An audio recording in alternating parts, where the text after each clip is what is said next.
6 juin. Une sagesse pour aujourd'hui. Va vers la fourmi, paresseux. Va vers la fourmi, paresseux. Considère ses voies et deviens sage. Proverbe 6, verset 6.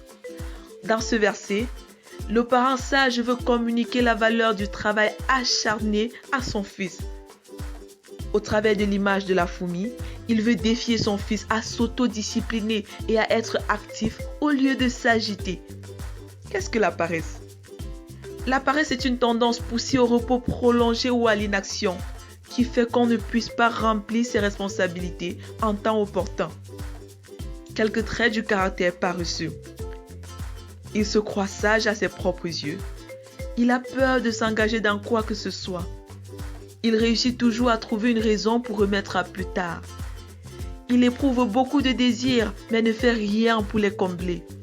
Il passe le clair de son temps allongé à dormir, à visionner et à grignoter. Il commence quelque chose, mais ne l'achève pas. Il aime manger sans rien faire, murmurer et calomnier.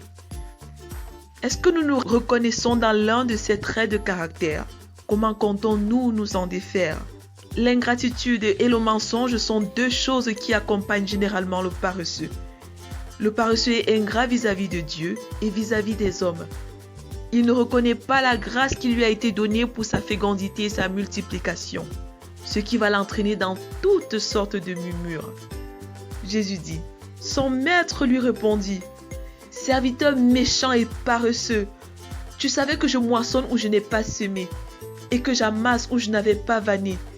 Il te fallait donc placer mon argent chez les banquiers et à mon retour, j'aurais retiré ce qui est à moi avec un intérêt. » Matthieu 25, versets 26 à 27.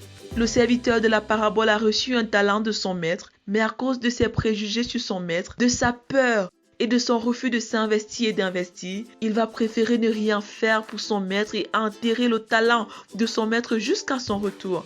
Le maître à son retour va condamner ce serviteur à mort. Cette parabole signifie pour chacun des disciples qu'il doit s'investir dans la vie des individus afin d'investir ce qu'il a reçu de Jésus jusqu'à son retour pour la pleine satisfaction de Jésus. Vérité. Dieu ne tolère aucun prétexte pour ne pas faire des disciples jusqu'à son retour. Application. Grandir dans mon identité de disciple et dans ma mission de faire des disciples jusqu'à ce que Jésus revienne. Qu'avez-vous reçu et qu'êtes-vous en train d'investir pour votre maître? Recommandation. Ayez du zèle et non de la paresse. Soyez fervents d'esprit. Servez le Seigneur. Romains 12, verset 11. Prions ensemble. Père, pardonne-moi d'avoir passé du temps à m'inquiéter et à m'agiter pour du vent. Aide-moi à m'investir pour ta gloire, à discerner et à valoriser ce que j'ai reçu de toi, afin de l'investir dans la vie des personnes jusqu'au retour de ton Fils. Au nom de Jésus, Amen. Lecture pour aujourd'hui. Psaume 26 à 30, Proverbe 6, Job 37 à 39. Tu es béni.